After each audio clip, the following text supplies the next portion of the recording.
everybody. Today we are talking about cell phones in schools. We're revisiting this issue because it's controversial, and there's various thoughts among admins and teachers related to this type of thing. And Jacob, what's going on at your school related in terms of what's happening with cell phones? Yeah, I mentioned to you that I wanted to talk about this topic because it's becoming a big topic at my school at this current time. We started the second semester with the kids with knowledge that we their knowledge of knowing that we were going to go ahead. And when I say we, I mean the school personnel and administrators and teachers. We were going to do a policy that this district had encouraged us regarding the cell phones to do something with those phones. We had three or four different options to because we know that there's a big issue with phones where kids are very much addicted to their phones and they can't get off them a lot of times and it disturbs classes and so forth. So we had a choice. Our school, I guess there was a committee that voted on it. I wasn't part of this committee, but they had some choices like either put them in pouches in the classroom, lock them up like in a locker, or put them in these pouches. You're like these where you can walk around with them. Like I'm not sure, Ruben, have you ever been to a comedy? I know you go watch comedy, but have you been to a show where you have to put your phone in one of those, you know, Yes. you know what I'm talking about, those little pockets and pouches, and then they magnetize, and then at the end of the show, you have to demagnetize it. So that's what our school decided to do. That option. A lot of the kids were not happy with it. Parents actually, there are some parents who aren't happy with it because they want to get a hold of their child. So what I've shared with students is that back in the old days, parents would call the school would call the classroom, and there's not a problem. But there are some kids who really were upset. They were saying that they wanted to walk out, and actually we had these walkouts because of the immigration. A lot of people were upset about ICE and so forth, the possibility of coming to the school. So we had a couple of So, walkouts so last week. But it, So but let's make this clear on what your new policy is. right. Your policy is at your school. Is it your school or LUSD So policy? every school in LAUSD is doing something with the phones. Our decision at our school is to put them in Okay. these pouches. So it depends on the school. It depends on And the school. so your school has decided to lock them up, Lock them up in a magnet. Yeah. keep them in a safe place until they leave for No, home. they hold on to them in their bags or their their backpacks, and then at the end of the day they take it out and they demagnetize that pouch, and then they get now it's not just the phone, Ruben. It's their ear pods, it's their watches. If they have smartwatch, they have to put all that in there, and as you could imagine, kids are pretty smart, pretty sly, and they are finding ways to get around it.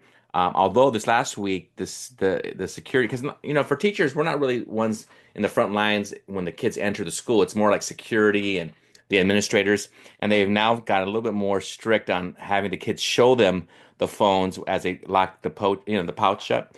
And a lot of times the kids are putting burner phones in, and so now they're asking the kids to turn on the phone, and if the phone doesn't turn on, then they have to search them. So what do you think? How do you feel about this?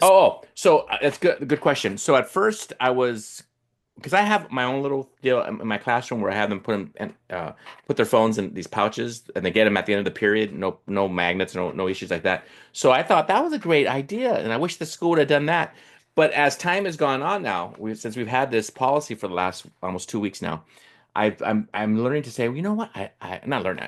I feel now that it's not a bad policy. I think it's a good policy, even though the kids are very upset. They're getting a little bit more.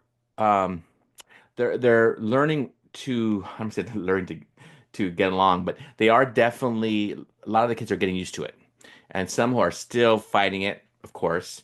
And what's happening is if we do find that the kids have their phones, that eventually the dean will hold on to it, and that the parents come and get it I, because his kids are I, trying to finding ways to get around it.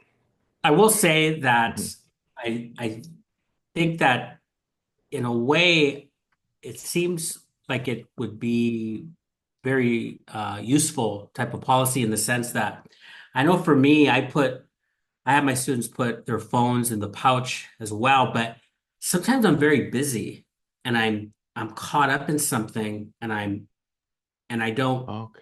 I don't stare at the students as they put their, most of them do, but sometimes they get past it and I'm not looking and they'll bring it out sometimes their phones. So I feel But like your but you do it. policy might be good because it takes the pressure off the teacher. They don't have to deal with that. So It might really be does. It does take the pressure off us. Although, if we do see, like last week, I saw a kid with the phone. It was funny, Ruben. He was showing me, like, he wanted me to do something about it. And I said, I have to, I have to report the phone. So I don't even have to deal with it. I send it to the dean like a message. They get the message, and later on the day, they get the kid, and they say, give up the phone. And so, but it was really interesting how he was just showing it to me. I think he was just showing, like, hey, what are you gonna do about it? I'm like, well, okay, I'll make a phone call. So, it was not a big deal for me because I just, I either do a text or a phone call. And for you though, I don't understand. You actually have like I used to have these pouches on the wall where the kids could put them on there, and you still have that, correct? And yes, and most of the time it works very well. yes. Okay, so it worked well with me too. That's why I felt like I would have been okay with that. That was one of the options, but It's yeah, extremely, I have to admit, it's extremely rare. The biggest problem I have is students with the AirPod. I'll notice it and it's like, yeah. I kind of have more slack with the seniors. I actually see the seniors do it, not my other students. They don't do that. And I sometimes I just turn my head. I kind of feel like I'm going to treat seniors a little differently, and maybe I shouldn't do that. Yeah, I used to Um, do the same thing though, Ruben. I have mostly seniors, so I feel like, hey, are they doing the work? I'm not gonna. They're doing yeah, it. It's like, oh, they're doing the work. exactly. Yeah, so it's like, am I? Maybe this is not a bad thing for them. I'm thinking of two particular students who are notorious for those AirPods, but they're getting A's. They're doing really well. So I'm going to turn Right. my head. It's like, why beat it? But your school has not talked about doing it anything else, like as a whole, or because that is that individual teachers do There's, what they want to do. it's not it's not a problem. I'll be Okay. honest with you, it's not. Where Okay. we have this culture. Oh, It's like a utopia, in fact. There's no jeez. theft. There's no theft. There hasn't been one stolen. People leave their phones in those And pouches and leave and forget their phones. they come back A day later, it's still there. a day later. Student They forget the phone for a day. students Wow. will just it's nice. Oh my gosh. That is Interesting, nice. interesting Huh? perspective on phones, and I understand it could be a problem, and um, Yeah. tell us what you think, everybody. Like and subscribe, and we'll see you next time. Bye bye.